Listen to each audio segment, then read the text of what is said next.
destruíram a Jovem Pan. A Jovem Pan sucumbiu. Tá aí a prova, né? E não é só essa. Olha só, vamos lá, conforme o Consta adiantou, tivemos hoje uma entrevista do advogado de Jair Bolsonaro na Jovem Pan. E a entrevista terminou de uma forma misteriosa, com uma interrupção abrupta pelo apresentador, o Fernando Capês. Vamos ver. Por exemplo, vou falar aqui de Jovem Pan. Nós tivemos falas que foram censuradas quando atribuíam a outro candidato ligação com ditadores da América Latina, quando não permitia que se falasse da ação penal que ele respondeu e foi condenado. Tivemos o ministro Marco Aurélio Mello censurado na sua fala quando diz que o atual presidente nunca foi absolvido. Enfim, nós tivemos um processo disfuncional. E essa disfuncionalidade levou... Tá. Bom, doutor Paulo, nós estamos com o tempo limitado hoje aqui na nossa questão. Nós vamos fazer essa entrevista mais longa, ela precisa ter um pouco mais ser um pouco mais alongada. Nós temos vários temas aqui e nós vamos fazer isso num momento posterior. Nesse momento nós estamos com o tempo meio em cima para a gente poder caminhar. Então vou pedir licença ao senhor para nós darmos sequência na entrevista mais para frente, no momento posterior. Muito obrigado. Vamos passar agora para o próximo tema. O ministro do Supremo... É isso que aconteceu. Foi dessa forma que a entrevista foi encerrada. E aí o ex-presidente Jair Bolsonaro foi às redes sociais, falou sobre esse caso, ele compartilhou ali um print dessa entrevista, aliás, compartilhou o próprio vídeo, né, da entrevista, e coloca aí na tela pra gente, Cláudio, por favor, o print da postagem do Bolsonaro. Ele escreve: advogado de Jair Bolsonaro sendo censurado ao vivo, bem na hora que ele falava sobre censura. Pois é, ele estava falando sobre a censura à própria Jovem Pan, e aí a entrevista foi encerrada dessa forma, abruptamente. Rodrigo Constantino, que nos diz da cena, em Consta. Lamentável e sintomática, né? Eu fico até com pena, como é que é o nome? Capes? Fernando? Eu não conhecia esse apresentador. Capês. É o ex-deputado lá, o promotor. Ah, tá. Fernando Capês. Eu fico até com pena, porque obviamente ele está num ponto ali ouvindo recomendações que vêm de cima, né? Do Marcelo, do Tutinha.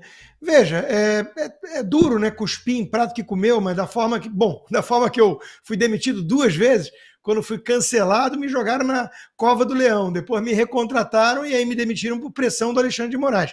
Todo mundo sabe, né? Eu, Paulo Figueiredo, Zoe Martins, foi uma barca que passou na mesma época e todo mundo sabe o que aconteceu. Não é porque a gente fez alguma coisa errada, não é porque dava pouca audiência, pelo contrário, né? O 3 em 1 era o programa de maior audiência no horário, a gente estava passando a Globo News em vários programas já em horários. Era o sucesso que estava incomodando, não o fracasso. E aí, se eu tinha chamada em sala particular de Alexandre de Moraes, pressão de tudo que é lado, a gente sabe muito bem o que aconteceu. Até o Ministério Público entrou em cena. Bom, ô Brown, eu tenho orgulho de dizer até que os 2 únicos comentaristas mais independentes, mais de direita, que permanecem nessa canoa furada, fui eu que os levei para lá. Fui eu que indiquei os 2. Eu não vou citar o nome. E eu sei que pelo menos um deles já está bem cansado disso, porque já me abriu que as mãos estão atadas, ou melhor dizendo, as bocas estão amordaçadas. Né? Você não pode falar um monte de coisa cheio de dedos, você está o tempo inteiro andando em terreno minado. Né? Isso é muito triste, porque eu não quero ficar culpando a Jovem Pan em si, falando que eles são covardes e tudo mais.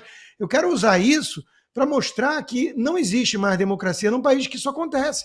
Isso é coisa de Venezuela. A Jovem Pan vinha desbancando a Globo News. Hoje seria talvez a Fox News do Brasil. E ela foi destruída de cima para baixo pelo sistema.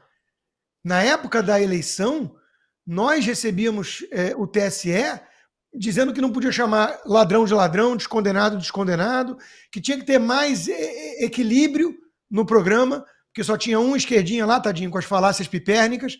Porra, na Globo News tem alguém conservador? Me dá o nome de um conservador. O Demétrio Magnoli, que é um sociólogo de esquerda, tem que fazer as vias, às vezes, de quem tem razão, quem ainda tem a razão funcionando. Porque o resto é um bando de militante enlouquecido. Então, a Globo News é uma extensão do PT hoje em dia, do diretório petista. Lá não foi ninguém importunado, nada. Então, Brown, é muito triste quando acontece isso. Destruíram a Jovem Pan. A Jovem Pan sucumbiu. Tá aí a prova, né? E não é só essa. Eles aderiram. Eles tiveram que dançar de acordo com a música. E quem toca a música é o STF. Então, É muito lamentável que isso tenha acontecido, porque isso mostra que não há mais liberdade de imprensa no Brasil.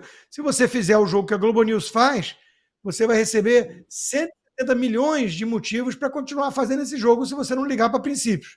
E se você não fizer esse jogo, você vai ser perseguido e destruído que nem a Jovem Pan foi. Então é pesado o negócio. Fala, Salles. Assista também o Bradock Show ao vivo. É triste ver isso, né? Nós três que éramos aqui da Jovem Pan, né, Brown? De repente você assistiu o canal que até o final do governo do Bolsonaro dava espaço para grandes discussões, né, abria espaço para um monte de gente. Nós três éramos da Jovem Pan. E aí você vê a Jovem Pan, como disse bem o Rodrigo, sendo cerceada na sua liberdade editorial, né, quando começou a ação do Ministério Público contra eles, quando começou o Sleeping Giants a boicotar os anunciantes da Jovem Pan e tudo mais, o Tutinha e o Marcelo, obviamente, ficaram morrendo de medo. Né, o Tutinha, inclusive, largou o quadro societário, a diretoria lá da Jovem Pan, e se mandou, não sei se foi para Portugal, para os Estados Unidos, com medo de ser preso. Então, e corria grandes chances mesmo. E aí eles contrataram o Cacai para tentar reverter os processos deles lá em Brasília. A informação que se tem é que a turma respondeu, nós vamos deixar vocês abertos por enquanto, mas é para mudar completamente a linha editorial, tirar todos os bolsonaristas mais fortes, não deixa a turma falar, então só falam aqueles que se dispõem a ser vaselina, né? E aí, para piorar, o que aconteceu é que, como o Sleeping Giants espantou os anunciantes, eles tiveram que recorrer a um determinado anunciante. Quem é o anunciante que foi salvar a pele da Jovem Pan e, portanto, começou a dar pitaco também, além dos problemas com o PT? João Dória. O João Dória foi lá com os anúncios do LIDE, do Grupo Dória, ser o salvador das finanças da Jovem Pan. Então foi mais um para chegar lá e falou, não quero ver bolsonarista na minha frente, não deixe ninguém mais bolsonarista aqui vir fazer grandes entrevistas e participar como comentarista e coisa do gênero. Eu posso até contar o meu caso. Eu fazia de manhã, acho que o Brau fazia parte também, né? Não sei, de vez em quando, lá o Thiago Berrage, do Jornal da Manhã, depois às vezes fazia aquele das 10 horas, como é que chamava, Rodrigo? O Morning Show, depois ia lá fazer o William Travasso, depois fazia não sei o quê, fazia o Jornal à Noite, né? E pingos nos is, muitas vezes. De repente, do nada, a Jovem Pan para de convidar para qualquer coisa. E pior, para um evento específico que já estava até convidado, com data marcada e tudo, que foi um evento no Pânico, eles me desconvidaram. Quer dizer, olha só a situação.